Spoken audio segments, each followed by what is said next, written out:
Sony Xperia XZ3. Tahun lalu harganya 3 jutaan, sekarang sudah turun jadi cuma 2 jutaan. So, apakah worth it dibeli di tahun 2021? Yuk langsung aja kita review Xperia XZ3 di tahun 2021.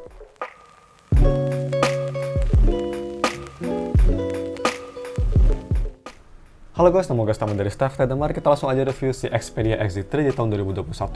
By the way, dulu gue udah pernah review di tahun 2020. Kalau misalkan kalian mau lihat juga, gue taruh linknya di deskripsi. Tapi langsung aja kita review. Yang pertama mari kita bahas si harga dan speknya. Untuk harganya kalian bisa beli di harga sekarang, dulu 3 juta, sekarang hanya 2,2 atau sekitar 2,3 jutaan. Yang punya RAM 4GB, internal storage 64GB, single SIM, dan microSD support. Seperti biasa, kalau kalian beli HP-nya, gue bakal taruh linknya di deskripsi. Dan yang untuk harga segitu kalian dapat spek, pakai chipset Snapdragon 845 dengan fabrikasi sebesar 9mm, layar 6 inci 2K OLED display, 537 ppi, udah ada dynamic vibration, stereo speaker, UFS 2.1, ada NFC, dan juga punya baterai sebesar 3300 mAh baterai yang support fast charging sampai 18 watt dan juga ada Qi wireless charging.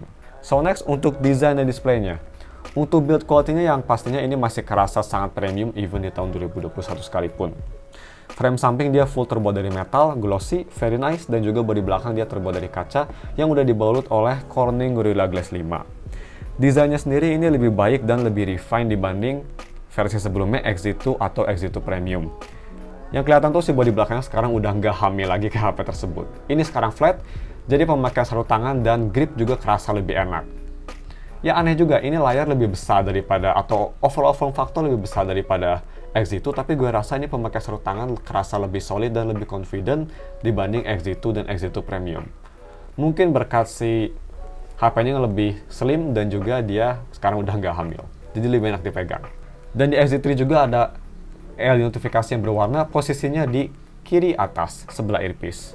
Next, mari kita tes si NFC-nya sendiri. Dia tuh posisi NFC-nya ada di belakang, bisa kita lihat ini logo NFC-nya. Bam. Langsung kita tes pakai GTO Kecing e-money 1, 2, 3. Bam. Dan langsung kebaca, lumayan cepat dan lumayan akurat. Yang gue rasa ini lebih cepat dan lebih akurat daripada XZ2. Pengalaman gue udah 2 kali review XZ2 tuh biasanya berhasil sekitar 7-10 kali. Kalau di XZ3 ini berhasil hampir 10 dari 10. Ya 9 dari 10 lah kadang-kadang kalau misal gue posisinya udah salah dan gak ke-scan. Tapi overall dia selalu ke-scan. Bisa kita lihat ke-scan lagi. Perfect. Very nice. Dan untuk si kualitas layarnya sendiri dia tuh udah pakai OLED yang pastinya gak kayak LCD di Xperia XZ2. Dan menurut gue ini kualitas OLED-nya atau kualitas layarnya ini one of the best di harganya sekarang cuma 2 jutaan. Layar OLED di XZ3 memang kerasa sangat vibrant, kerasa hidup banget, yang paling penting kontrasnya luas dan juga detailnya karena ini layar 2K, ini kerasa sangat sharp. Oh ya, terus juga nih view angle-nya gue bisa bilang pretty much perfect. Nah kalau misalnya mau dibandingin sama XZ2, lebih bagus di XZ3 dan juga bisa bersaing dengan Pixel 3 dan Galaxy S9 sekalipun. Dan untuk si full brightness-nya ini juga bisa cukup terang. Dan untuk pemakaian di bawah sinar matahari ini seperti kita lihat di B-roll, walau memang kelihatan lumayan gelap layarnya, tapi menurut gue masih sangat usable, masih lumayan kebaca. Lebih kebaca daripada XZ2 yang pastinya. Last but not least, untuk section ini, untuk si touch delay-nya ini gue rasa nggak ada touch delay sama sekali. Overall layar kerasa lumayan responsif untuk ngetik keyboard dan juga untuk scroll aplikasi kerasa sangat cepat dan responsif. So ya layar ini nggak ada masalah sama seperti HP Sony lainnya. Very nice. Next, untuk si audio quality-nya.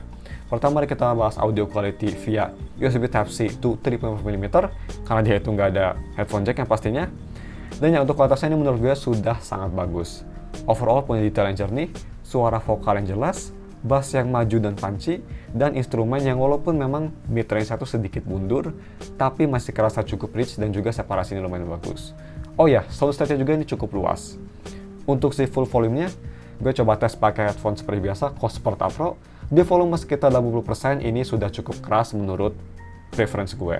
Oh ya, satu lagi juga dia volume step-nya ini mau di speaker atau mau di kualitas headphone audio. Dia tuh bisa kita lihat ini volume step-nya ada cukup banyak. Jadi kalian bisa ngatur spesifik mau di volume berapa. Yang menurut gue ini lebih penting daripada kalian pikirin. Terutama buat Bluetooth headphone, kadang-kadang kalau misalnya di HP biasa tuh suka terlalu ngejam volumenya. Jadi volume dari 75 ke 80 tuh bedanya jauh banget. Jadi kerasa rada susah ngontrolnya, tapi di XZ3 dia spesifik banget. Jadi lumayan enak menurut gue. Dan yang untuk kualitas dual front firing speakernya, Di XZ3 juga ini sudah sangat bagus. Punya separasi instrumennya bagus, soundstage yang luas, dan juga bass yang cukup punchy. Cuma yang gue rasa memang ini vokalnya nggak sejernih atau nggak sebulet HP lain kayak Galaxy S9 atau Pixel 3. Ya, siswanya itu rada sedikit kasar menurut gue, kurang bulat. Tapi masih jauh lebih bagus yang pastinya dibanding Sharp R2 atau Xperia XZ2. Dan untuk volumenya juga bisa keras dengan distorsi yang lumayan minimum. Oh ya, satu lagi juga, kalau misal kita nonton video, misal kita coba buka video nih. Kita buka video apapun, let's see Mr. Bolon. Dan ya, di sini tuh bisa kita lihat ada settingan dynamic vibration kan. Bisa kita skip, di sini ada dynamic vibration. Dan itu ada level-levelnya. Jadi dynamic vibration itu bakal ngambil suara low, jadi kayak suara bom meledak ya, overall suara bass, dan bakal ngesimulasiin dengan pakai vibrasi motor yang ada di XZ3. Yang pertama gue pakai itu memang kerasa lumayan unik, tapi setelah lebih dari 1 menit itu gue pikir rada gimmick. Dan juga gak cuma menurut gue ini gimmick, ini tuh bakal ngabisin baterai karena vibration ini bakal nyala terus. So ya, gue kurang suka dan kurang rekomend fitur ini. So, yang terakhir mari kita tes si speakernya. Ini dia speaker tesnya, gue rekomend kalian pakai headphone biar bisa ngedengerin bedanya lebih detail. Check it out guys.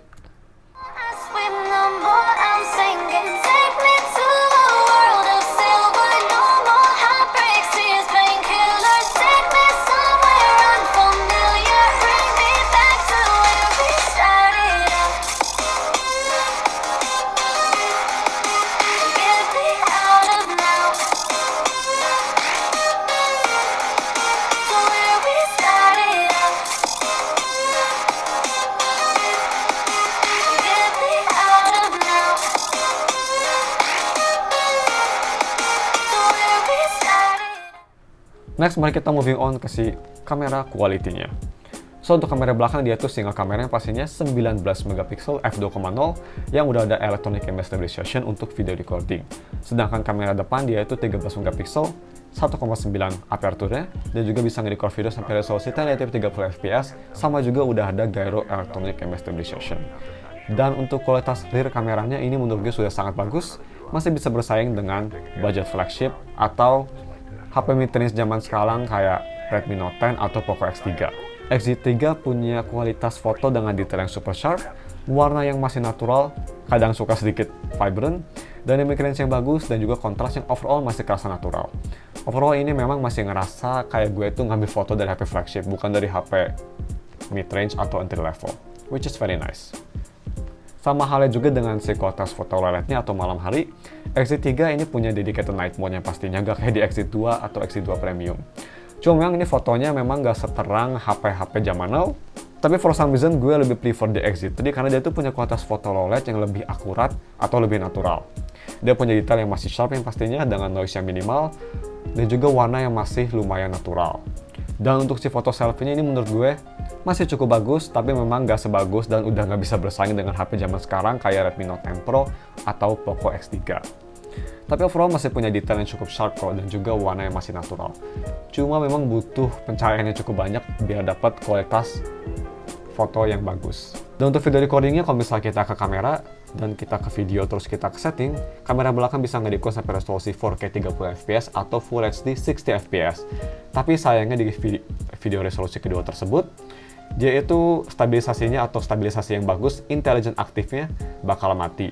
Jadi hanya bisa di resolusi Full HD 30 fps biar stabilisasinya nyala. Jadi untuk sampel videonya gue bakal di resolusi tersebut Full HD 30 fps biar bisa ngelihat stabilisasinya sebagus apa. Dan juga kualitas audionya pastinya. So ya, check it out guys. Hello guys, it's Yaboy, dan ya ini dia video recording pakai resolusi 1080p 30 fps stabilisasi. So ya, alasan kenapa gue nge-recordnya tuh pakai 1080p 30 fps bukan 60 fps atau 4K buat ngeliat stabilisasi intelligent aktifnya gimana. So ya, mari kita fokus ke tanaman secepat apa. Oke. Dynamic range-nya cukup bagus. Dan kalian bisa komen di bawah juga gimana kualitas audionya. Dan selanjutnya mari kita bahas si gaming performance-nya. Dia itu pakai chipset Snapdragon 845 dengan fabrikasi sebesar 10 nanometer. Dan untuk gaming performance-nya, gue coba tes main game yang pas gue record video ini, salah satu game terberat yaitu Genshin Impact. Untuk settingannya bisa kita lihat gue di settingan mix, medium, dan low setting dengan frame rate di 60. Untuk performanya sendiri, sebenarnya ini masih lumayan playable. Frame rate-nya tuh kira-kira sekitar 35-40 fps-an, cukup oke, dan overall gameplay masih kerasa lumayan playable dengan stuttering yang lumayan sering tapi nggak sampai game breaking atau nggak sampai unplayable. Cuma memang di XZ3 tuh, kalau misal gue main rada lama, lebih dari 20 menit, HP-nya bakal terasa panas. Panas banget malahan, yang ngebuat si gaming experience-nya jadi ada thermal throttling, performance-nya turun, dan gameplay, terutama buat main game berat kayak Genshin, itu bakal jadi unplayable. Jadi banyak banget stuttering dan frame rate-nya tuh turun jadi sekitar 20-25 fps-an. So ya overall, gue lebih rekomen kalian main game yang rada enteng aja daripada Genshin kayak PUBG atau Mobile Legends. Di XZ3 gue jamin kayaknya bakal lebih playable. Dan untuk main game rhythm kayak Bandori atau Love Live, overall ini kerasa mantep banget. Gak ada touch ataupun audio delay sekalipun, even kalau misal main di difficulty lagu yang rada tinggi. Gue bisa bilang ini responsivitas layarnya bisa bersaing dengan Google Pixel dan Apple iPhone, yang gue bisa bilang itu sangat impresif. Next, untuk si UI experience-nya. So, untuk versi Android itu kalau misalnya kita ke settings, dan ke About Phone, dia itu sudah di Android 10. Jadi memang ini tuh dari tahun kemarin gue review dan tahun sekarang 2021 masih stuck di Android 10. Gue dikasih Android 11 kayaknya. Kenapa? Karena pas gue coba tes ke sistem update, dia nggak ada update baru. So ya, untuk unit ini versi AU dia stuck di Android 10. Yang menurut gue rada menyayangkan, tapi ya it's okay lah. Karena memang Sony nggak terkenal untuk software update-nya yang sering. Tapi ya untuk performa day-to-day usage-nya walaupun memang gak secepat HP flagship zaman sekarang, tapi masih cukup smooth dan stabil. Buka aplikasi masih lumayan cepat, dengan navigasi OS dan aplikasi tersebut lumayan snappy dan cukup smooth. Ya overall XZ3 masih bisa bersaing dengan HP mid-range kayak Redmi Note 10 atau X3, Poco X3. Oh ya satu lagi juga ini untuk sinyalnya bisa kita lihat, gue pakai Bayu dan dia bisa dapat sinyalnya yang pastinya ini emailnya gak masalah dan juga dia di 4G.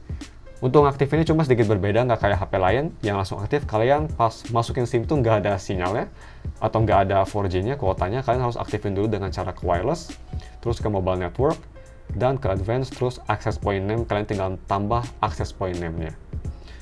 Untuk cara nambahinnya, ini gampang, kalian tinggal cari di Google aja, provider kalian apa, terus tinggal cari provider kalian, cara setting APN. Itu langsung banyak banget tutorialnya dan juga lumayan mudah. So ya, sinyal nggak ada masalah. Dan untuk DRM infonya, kalau misalnya kita ke DRM info, dia itu HP flagship jadi sudah support BEM, HDR10 dan juga sudah support Wide Final 1. So kalau mau nonton Netflix atau streaming service lainnya bisa sampai resolusi paling tinggi. Di HP ini bisa sampai 2K dan dengan layar yang bagus, menurut gue ini sangat enjoyable banget untuk nonton film. Last but not least, battery life-nya. Dia itu punya baterai yang memang lumayan kecil untuk tahun 2021, 3300 mAh baterai yang udah support fast charging sampai 12 watt dan juga udah support wireless charging. Dan untuk ketahanan baterainya surprisingly, gue lumayan surprise, masih lumayan bagus di tahun 2021. Overall, XZ3 bisa tahan full day dengan screen on time bisa kita lihat sekitar 7 jam 2 menit. Untuk pemakaiannya gue enteng seperti biasa, hanya nonton video kayak YouTube, Netflix, dan juga hanya sosial media kayak Instagram, Pixiv, dan Discord. So ya menurut gue ini masih cukup impresif, dan yang pastinya lebih baik daripada XZ2 dan Pixel 3. Ini kalau misalkan kalian sadar, by the way, di review gue yang sebelumnya tuh kan screen on time-nya sekitar 6 jam, tapi di unit gue yang baru ini 7 jam. Itu mungkin berkat si atau gara-gara si baterai health-nya yang lebih healthy di unit 2021 dibanding 2020. So ya, untuk si charging speed-nya gue ngecas pakai charger 15 watt, dari 20% sampai 100% itu butuh waktu sekitar 2 jam 11 menit.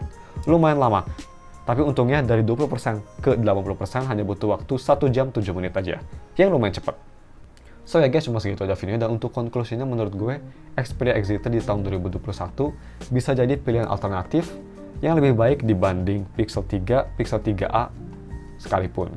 Dan menurut gue, lebih worth it dibanding XZ2 yang pastinya LG G7 dan XZ2 Premium.